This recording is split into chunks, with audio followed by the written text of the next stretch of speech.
യുദ്ധങ്ങളും അണുവായുധങ്ങളും മനുഷ്യരാശിക്കും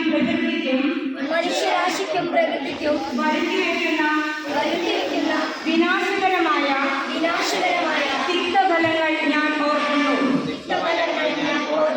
ലോകത്ത് എവിടെയും സമാധാനവും സ്നേഹവും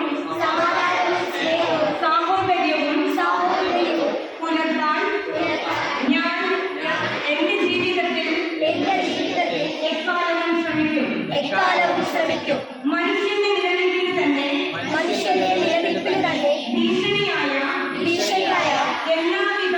എല്ലാവിധ ആയുധപ്രയോഗങ്ങളെയും യുദ്ധ നടപടികളെയും ഞാൻ എതിർക്കും.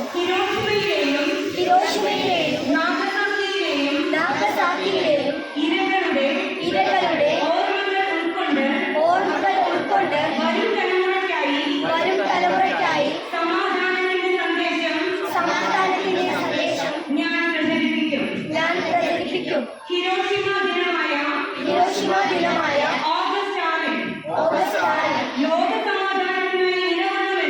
ലോക സമാധാനത്തിനായി നിലകൊള്ളുമെന്നും ഒരു യുദ്ധത്തിനും